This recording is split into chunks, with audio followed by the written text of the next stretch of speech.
안녕하세요. 네, 안녕하세요. 이군 변호사님. 오늘 이렇게 나와주셔서 감사합니다. 오신다고 수고 많았습니다.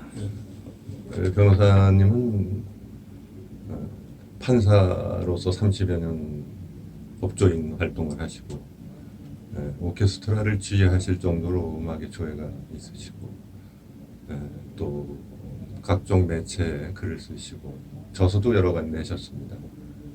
거기다가 또 신학대학을 다니시면서 신학 공부도 하신 그야말로 이 시대 르네상스적인 분이라고 생각이 됩니다. 먼저 판사의 판결에 대해서 좀 질문을 하겠습니다. 변호사님은 중앙지법원장을 오래 하시면서 약 30여 년을 수많은 재판을 하셨는데 재판 건수는 많고 기록은 방대한데 그 판사의 판결에서 가장 중요한 요소는 무엇일까요? 우선 르네상스적인 인물이라고 하는 말씀은 과찬의 말씀이고요. 글 쓰고 오케스트라 활동하고 하는 거는 변변치 않은 아마추어의 활동입니다. 그러니까 저한테는 좀 과분한 말씀이고, 결국 판결에 있어서 가장 중요한 것은 그 사건에 있어서 어떤 결론이 가장 구체적으로 타당하느냐, 어떤 결론이요? 어떻게 결론을 내는 것이 결론을 내는 구체적으로 타당하냐 하는 것과 함께 그것이 전체적인 법적 안정성을 저해하지 않아야 되거든요. 그래서 여러 사람들이 하는 말씀이지만 법적 안정성과 구체적 타당성이 좋아야 된다. 이제 그렇게 말을 하는데 그건 너무 추상적인 얘기고요. 어떤 제 생각에는 사건을 검토하고 재판하고 판결하는 데 있어서 가장 중요한 것은 사실관계를 가장 그 실체에 가깝도록 파악하는 게 제일 중요합니다. 사실관계. 그러나 기록에 나타난 사실관계, 법정에 출연된 사실관계는 그 실체의 반도 안 되는 경우가 많거든요. 네. 특히 변호사를 해보면 그런 경우가 많습니다. 당사자들이 물론 제대로 다 이렇게 변호사하고 상담하는 수도 있지만 또 일부는 얘기 안 하는 수도 있고, 그런데 또 그 중에 일부를 법원에 현출하는 것이 변호사들이거든요. 네. 그러니까 법원은 그렇게 가다듬어진, 어떻게 보면 조금 실체에서 조금 떨어진 사실들 가지고 판결하는 경우가 많습니다. 네. 그래서 어떻게든지 그래도 가급적이면 실체보다 가까운 사실관계를 파악하는 것이 가장 중요하지 않느냐. 그렇게 된다면 기록도 열심히 봐야 되고 당사자들의 진술이나 주장에 많은 귀를 기울여야 되겠죠. 네. 알겠습니다. 다음 질문 드리겠습니다. 비슷한 질문이 될지 모르겠는데요. 변호사님께서 이제 한 10여 년 변호사 생활을 하셨는데 만약 다시 판사가 되셔서 재판을 하신다면 혹시 어떤 점을 좀 더 잘 보실 수도 있으실까요? 네, 연관된 답변일 수 있겠는데, 기록에 현출된 그런 사실관계에 덧붙여서 당사자들의 법정에서의 구술 진술을 좀 더 신중하게 또 경청할 필요가 있다, 이런 생각을 듭니다. 보통 구술 진술이요? 예, 보통 워낙 사건이 많고 1년에 한 300여 건? 더 하는 경우가 많죠. 네. 매일 한 건 이상 될 수 있죠. 그러면 매일 한 건보다 훨씬 많다고 보면 됩니다. 그 보기도 힘드니까 보통 법정에서 그 진술을 듣는 것을 좀 불편해하는 경우가 많습니다. 저도 그랬습니다. 그런데 생각해 보니까 이 사건에서 꼭 하고 싶은 말을 줄여서 한번 해보십시오. 양쪽 다. 그리고 형사사건인 경우에는 피고인의 진술, 네. 뭐 여러 가지 사정들이 있겠지만 꼭 하고 싶은 얘기가 뭡니까? 이거를 좀 듣고 생각해야 되지 않냐 이런 생각이 이제 변호사하면서 많이 떠오르는 생각들입니다. 아, 그러죠. 네. 알겠습니다. 다음 질문 드리겠습니다. 변호사님은 오케스트라를 지휘하실 정도로 음악을 좋아하시고 조예가 있으신데 서울 내셔널 심포니인가요? 네. 그 오케스트라를 지휘하시면서 그 베토벤 피아노 황제 협주곡 또 브루흐의 콜리드라이 등 여러 곡을 많이 지휘를 하셨습니다. 그 음악에 있어서 지휘자는 어떤 사람일까요? 잘 아시다시피 뭐 우리 조 원장님 작곡을 하실 정도로 저보다 음악에도 조예가 깊으신데 오케스트라에서 소리를 내지 않는 연주자가 유일하게 지휘자입니다. 네. 몸짓으로만 음악을 하죠. 그리고 그 수많은 악기들을 일일이 다 소리를 들어야 되는데 사실 뭐 다 들는 것은 어려운 일이지만은 결국은 하모니 아닌가 싶습니다. 아, 하모니. 그 뭐 근데 바이올린은 상향 선율로 활을 걷는데 첼로나 컨트라베이스는 하향 선율로 내려가고 같은 악보에서 말이죠. 이런 건 결국은 그 서로 다른 선율들이 모여서 하나의 하모니를 만들어내는 거거든요. 네. 다르지만 같이 가는 거죠. 그걸 어떻게 조화 있게 그려내느냐. 조화라고 생각합니다. 네. 지휘자의 역할은. 조화. 네. 그래서 제가 그 합창이나 오케스트라 지휘할 때 그 분들한테 연주하는 분들한테 당부하는 것은 다른 파트의 소리를 들으면서 자기 파트를 연주해달라 이렇게 네. 부탁을 합니다. 네. 그게 아주 중요하죠. 예, 자기 파트만 열심히 하면 그 조화되기가 좀 어렵습니다. 네. 네. 교회 성가대 주의도 오래 하셨죠? 네, 꽤 오래 했습니다. 네. 알겠습니다. 네. 변호사님께서는 그 사법연수원가를 작곡하신 걸로 알고 있습니다. 이 곡을 어떤 경위로 작곡하셨나요? 뭐 지금은 이제 사법 시험이 없어져서 연수생들이 이제 들어오지 않기 때문에 그 곡은 이제 불리지 않는 것 같습니다. 지금 네. 사법연수는 법관 재연수를 중심으로 해서 이루어지기 때문에 근데 뭐 불과 뭐 1, 2년 전까지만 해도 연수원가로 불려졌죠. 아, 제가 사법연수원 수석 교수 발령을 받아서 가니까 그 당시 사법연수원장님께서 사법연수원도 대학 원급 교육기관인데 대학원 교육기관이군요. 이 교과 비슷한 게 하나 있으면 좋지 네. 않겠느냐. 그게 언제쯤? 그 2000년입니다. 2000. 그래서 그 가사와 곡을 공모했습니다. 네. 약간의 이제 상금을 내고 공부했는데 뭐 법원 내외에 공부를 했는데 그게 많이 알려지지 않아서 그런지 응모 편수가 그렇게 많지 않았어요. 네. 외부 심사위원들을 내부 심사위원들을 이렇게 선정해서 몇 번 안 되지만 심사를 했는데 별로 어떻게 마음에 드는 곡들이 없는 걸로 나왔습니다.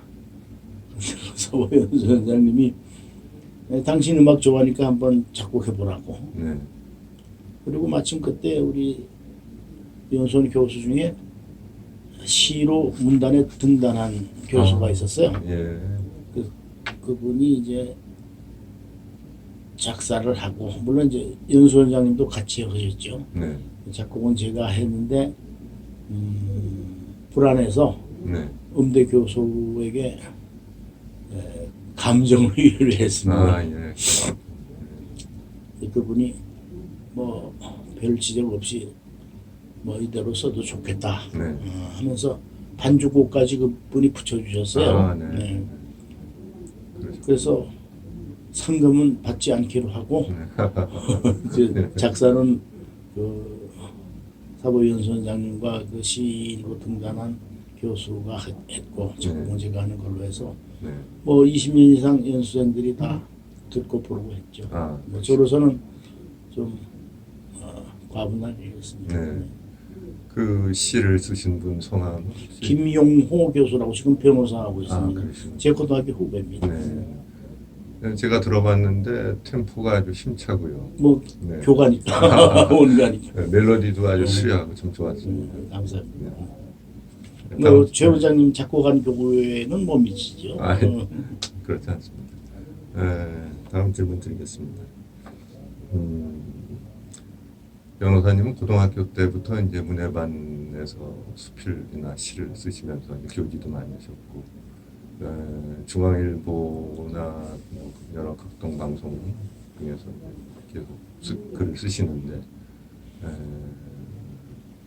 변호사님에게 글쓰기란 무엇일까요? 어떻게 보면 좀 주제넘문이라고 볼 수 있는데 사르트르가 이런 말을 했더라고요. 글쓰기는 자기의 시선으로 타인을 지배하려는 어떤 욕구다. 조금 저는 동의하지 않습니다. 그분이 그 후설의 현상학을 빌려가지고 존재는 무다. 네. 의식이 밖을 향하는 의식들이 다 차단돼 버리고 지향이 없어지면 의식은 무로 돌아간다. 그게 존재다. 네. 거기서 자기가 선택하는 것이 이제 자기의 삶으로 나타나는데 그건 자유다. 누구나 무엇을 선택해도 좋다. 그 선택의 한 방식으로 그 양반은 이제 글쓰기를 통해서 의식이 어떤 대상을 찾아서 지향을 한다 하는 그런 취지 같아요. 사르트르가요. 예, 네. 지향적 의식의 구현. 아마 이렇게 표현한 걸 알고 있습니다. 네. 상당히 좀 깊은 사유인데 제 생각에 있어서는 그보다는 그 분이 말하는 무로부터의 자유는 좀 비관적이죠. 네. 무신론자니까. 네, 본질을 존재 밑으로도 두고 있으니까 제게 글쓰기는 거울 아닌가. 거울이요. 타자를 지향한다기보다는 네. 나를 지향하는 반초는 하나의 그 반사경 같은 것 아닌가. 예를 들어서 내가 뭐 오래전에 쓴 거를 지금 읽어보면 그 당시에 내가 어땠는지를 좀 어렴풋이라도 알 수 있거든요. 네. 또 오래전에 쓴 글뿐이 아니라 지금 쓴 글도 쓰면서 읽고 고치고 하는 과정에서 결국은 나라는 것이 발견되는 것이지 그걸로 어떤 타인을 압박하는 시선으로 작용한다는 것은 저는 이제 제 생각에는 그런 건 없습니다. 나를 반추하는 반사경 정도로 그렇게 생각하면 되지 않을까. 저희 경우에 있어서는. 네. 반추하는 거울 네. 반사경. 네. 알겠습니다. 다음 질문 드리겠습니다. 변호사님은 어렸을 때부터 이제 교회 다니시면서 목회자가 되시는 그런 생각도 있으셨고 저서를 여러 권 내셨습니다. 제목이 아주 좋은데요. 불신앙 고백, 바보가 그리운 시대, 사랑은 왜 낮은 곳에 있는가, 톨레랑스가 필요한 기독교, 이런 책을 쓰셨습니다. 이 중에 톨레랑스가 필요한 기독교는 어떤 내용의 책인가요? 네, 우선 말씀 중에 제가 이제 학교 다니면서 목회자가 꿈이었다고 하는 말씀은 좀 잘못됐고요. 저는 평생 목회자가 되고 싶은 생각은 한 번도 간 적이 없었습니다. 다만 신학은 꼭 하고 싶었어요. 네, 제가 그래서 처음에 지망한 데가 이제 신학과인데 서울대는 없었습니다. 처음에 신학과를 지망하셨어요? 지원서를 냈다가 이제 담임 선생님한테 야단 맞으셨죠? 야단 맞고 그렇죠. 근데 그런 것보다는 좀 더 신앙에 대해서 좀 더 알고 싶고 해서 이제 신학을 공부하고 싶은데 못했고 네. 결국 나중에 이제 직장 다니면서 네. 학사 편입해서 졸업은 했습니다만 뭐 그렇게 충분했다고 볼 수는 없고 책은 톨레랑스가 필요한 기독교라는 책 제목은 사실은 제가 생각한 제목이 아니고 출판사에서 그렇게 제의를 했습니다. 네. 제 생각에는 반추하는 신앙 이런 정도로 생각을 했는데 반추하는 신앙이요. 네. 아까 되- 거울에서 나오는. 되새겨보는 신앙 이 정도 생각했는데 출판사에서는 뭐 그건 너무 좀 무겁다. 네. 그러면서 톨레랑스가 필요한 기독교가 어떠냐 해서 뭐 그냥 승복했고 사랑은 왜 낯선 곳에 있는가는 그건 저서라기보다는 제가 그 중앙일보에 한 5년여 칼럼을 쭉 써왔습니다. 아. 그거를 이제 책으로 묶은 거죠. 아. 그리고 그 중에 이제 사랑은 왜 낯선 곳에 있는가라는 칼럼이 들어있는데 그건 어떤 시인이 네. 쓴 시의 마지막 구절에서 따온 겁니다. 아, 그 쓰신 글이 언제 중학교 교과서인가 실려 있. 네, 중학교 있죠? 3학년 아. 국어 교과서에 실렸습니다. 네. 저로서는 아주 과분한 영광입니다. 그리고 뭐 이제 그 칼럼으로 뭐 언론인 클럽에서 상도 주고 아. 또 문화인상도 받고 그랬습니다. 근데 책은 안 팔리더군요. 저서라고 보기엔 좀 네. 부끄러운 그런 책입니다. 알겠습니다. 변호사님은 2020년 6월부터 2020년 8월 2달 동안 전광훈 목사님 후임으로 한기총 대표회장 직무대행을 하셨습니다. 네, 어떻게 일을 하게 되셨고 어떤 경험을 하셨나요? 2달간이면 길지 않은 기간이었는데요. 석 달 조금 못 되는 기간인데요. 아, 그때 그 전광훈 목사님이 한기총 대표회장 직무가 정지됐어요. 아, 저하고는 관계없는 일로. 네, 어떻게 정지가? 뭐 정치 활동을 많이 하고 아. 거기서 이제 법원에서 정지시킨 거죠. 그렇죠. 그 교단 내부에서 그 직무 집행을 정지해달라고 신청을 했어요. 아, 교단 외부가 아니고. 네, 그래서 법원에서 직무 정지를 했고 잘 아시다시피 이제 그분이 그때 뭐 상당히 전이죠. 코로나 전인가요? 예, 예. 그런데 법원에서 저도 뭐 그런 업무를 담당했었습니다만은 이제 적절한 직무대행자를 이제 선정을 해야 되는데 네. 담당 재판부에서 저한테 부탁을 하는 거예요. 제가 네. 이제 크리스찬인데다가 네, 신학적인 또 배경도 있으시니까. 네, 그리고 뭐 제가 그 직무 대행자 선임을 많이 법원에 있을 때 했으니까 어떻겠냐 그러는데 뭐 후배 재판장이 저도 사실은 그 법원에 있을 때 직무집행자 선정을 하면서 뭐 사용하는 사람들 여러 번 받고 뭐 설득도 하고 뭐 이런 어려움을 겪은 적이 있어서 뭐 후배들한테 그렇게 어려움을 주지 않으리라고 제가 승낙을 했습니다. 아. 예, 근데 다행히 2달 조금 넘는 기간으로 끝났기에 망정이지 그건 뭐 오래 못하겠다고. 예. 아, 그 어떤 일을 하셨는 거예요? 그러니까 저는 그때 가보니까 전광훈 목사님의 전광훈 목사님을 만나신 적이 있으신가요? 아니 만나지 않았습니다. 그분은 저하고 일면식도 없습니다. 네. 근데 그분의 활동은 뭐 매스컴 통해서 많이 알고 있죠. 네.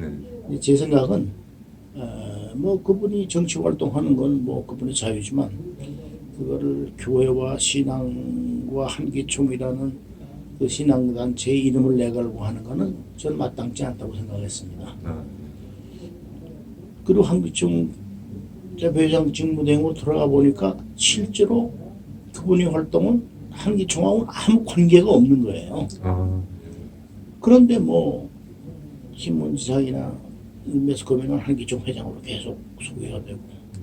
그래서 저는 그분이 활동대로 존중하지만 한기총과의 고리는 끊어야 하지 않느냐. 아, 네. 그래서 그냥 그 두세 달 동안 제가 한 일이라고는 그때 이 한기총 건물 임대료도 내기 어려운 상태로 아주 힘든 재정 상태였습니다. 아, 네. 건물주가 퇴거하라고 명도소송까지 내고 그랬었어요. 아, 그 정도였군요. 잘 정리가 됐습니다만. 네. 그래서 제가 하는 일이라고는 정봉원 목사의 그 한기총 대표회장 사임을 시키는 거, 사퇴서를 받는 게 목적이었습니다. 아, 활동을 하시되 한기총하고 그거는 좀 끊어주시면 좋겠다. 처음엔 잘 안 됐는데 물론 이제 여러 요로를 통해서 했죠. 네. 결국 그분이 사표를 냈고 그래서 그 사표 수리함과 동시에 저도 사표를 냈습니다. 제가 그런 더 일을 이상 할 하셨군요. 일은 없겠다 싶어서. 네, 네, 알겠습니다. 네, 마지막 질문 드리겠습니다.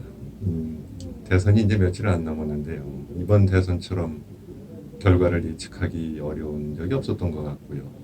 좌우 대립이 아주 극으로 치닫고 있습니다. 그거 전체적으로 어떻게 보시는지요? 이런 선거가 전에도 있었나 싶을 정도로 네, 참 혼탁한 선거죠.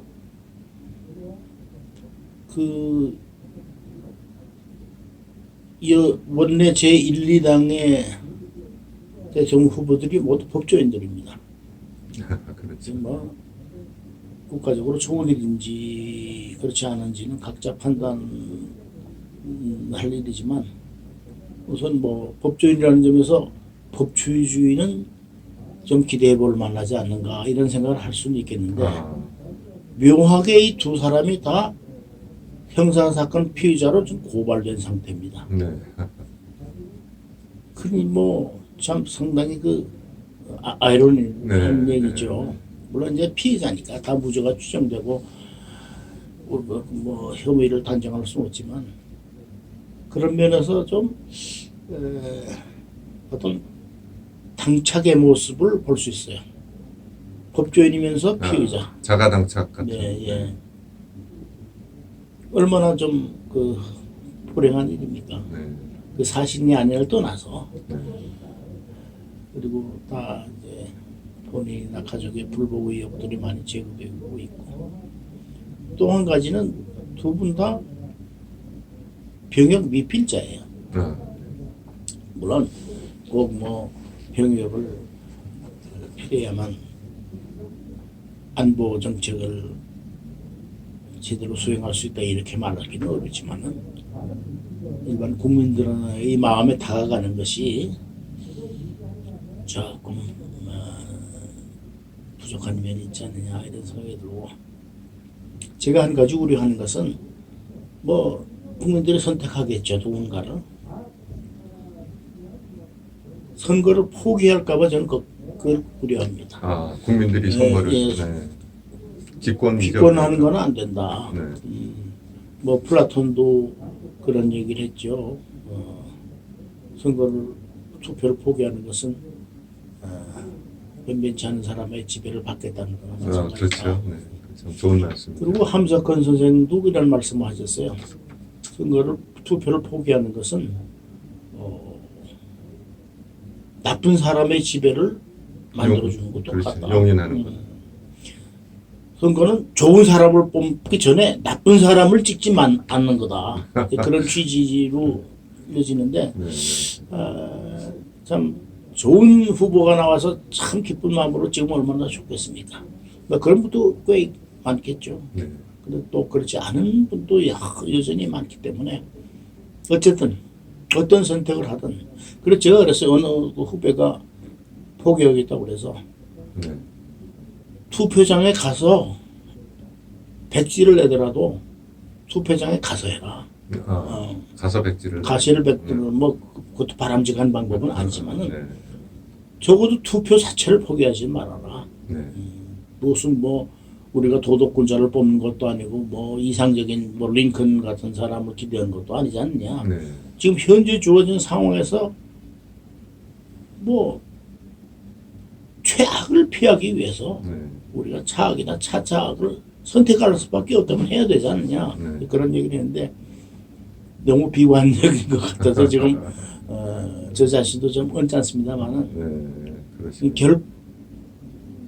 결코 투표를 포기해서는 안 되려고 생각합니다. 알겠습니다. 그 말씀을 들어보니까 제가 한 가지만 더 좀 여쭤보고 싶은 게 있는데요. 정치적으로 특히 이제 상대방을 악으로 몰고 선악, 너는 틀리고 나는 옳고 그런 흑백 개념이 이제 정치 아무래도 속성 중에 하나인데요. 거기서 좀 다름의 개념, 상대방과 내가 다르다, 누가 옳고 그름이 아니다. 좀 다름의 개념을 가져갈 수 있는 그런 생각을 할 수 없을까요? 뭐 아주 필요한 생각이죠. 근데 결국은 인문학적 소양의 문제 아닌가 싶습니다. 틀림과 다름이 엄격하게 구별돼야 되는데 지금 우리 일상 용어에서도 그 말은 틀려. 그 다르다는 얘기거든요. 응? 이제 틀린다와 다르다를 구분 없이 쓰니까 이제 그 우리 언어 생활이 사실은 우리 사고를 그대로 나타내는 겁니다. 다르다는 거는 그만큼 사회가 다양하다는 것이지 그게 무슨 배척해야 될 악마적 요소라고 볼 수는 없거든요. 네. 그 사랑한다는 게 뭘까요? 나와 다르기 때문에 사랑하는 거 아닙니까? 네. 다름을 살아가지 못하는 사람들이 자기의 나르시즘에 빠지는 겁니다. 그러니까 이기적인 대로 가는 거죠. 네. 상대방의 나와 다름 때문에 그 상대방을 사랑하는 거거든요. 네. 그 다름을 사랑하지 못하면 결국 건전한 사회를 유지 발전시키기가 어렵죠. 뭐 아까 좌우 말씀하셨지만 좌가 없으면 우도 없는 것이고 네. 우가 있어야 좌도 있는 거 아니겠어요? 네. 저는 그 좌우가 다 늘 있어야 된다고 봅니다. 네. 다만 어느 한쪽이 그걸 보수라고 이제 이름하고 다른 한쪽이 그걸 진보라고 이름하는데 저는 그 네이밍은 잘못됐다고 봅니다. 뭐 지금 우라고 말하는 사람들이 과연 보수의 그 품격 있는 가치를 지켰느냐 의문이거든요. 네. 지금 좌라고 하는 사람들이 지금 가지고 있는 그 진보라는 이름이 타당합니까? 얼마나 퇴보적인 행태들을 많이 했어요. 네. 그러니까 그런 것들을 자기 안의 그 허물들을 가려내지 않으면 예수님이 말씀한 그대로죠. 내 눈 속에 있는 들보를 보지 못하고 형제의 눈에 있는 티만 보느냐. 결국 상대방을 틀린 것으로 본다는 건 자기 눈이 틀린 거예요. 네. 자기 눈이 틀린 거지 상대방이 틀렸다고 말하는 건 교만이고. 이 다름이 풍성할수록 사회도 다양하게 다원성이 충만한 다양한 사회가 되겠죠. 네. 그러니까 인문학적 소양이 네, 뭐 깊어질수록 정치인들에게 높고 깊은 인문학적 소양을 기대할 수는 없지만 어느 정도의 평균인보다는 조금 더 깊은, 조금 더 높은 인문학적 소양이 필요하지 않은가. 네. 그게 제가 사법연수원 수석 교수로 있을 때도 그 연수생들한테 하는 말이 그랬습니다. 제가 그래서 책을 50권이나 이제 이렇게 골라서 이 주선도서로 소개도 하고 그래서 이게 월간 조선의 기사로도 나왔습니다. 그 책이. 그러니까 젊은 판사들이 읽을 만한 책을 젊은 고르신 판사, 검사, 거죠? 변호사들이 앞으로 읽어야 할 책들. 뭐 얼마나 읽을지 모르지만 그거 안 읽고 그냥 법만 외우면 그 법기술자지. 그 뭐 올바른 법관, 법조인이라고 볼 수 있겠습니까? 그러니까 뭐 그건 법조인에 대해서만 얘기한 거지만 일반 마찬가지죠. 특히 정치하는 분들은 그 기본적인 인문학적 소양이 반드시 예전에 있어야 된다고 생각하는데 지금 좀 오만한 말씀이 될지 모르지만 부족해도 너무 부족합니다. 그 면이. 네. 많이 나아지겠죠. 네. 네. 안타까운 면이 있습니다. 오늘 귀한 말씀 감사합니다. 정말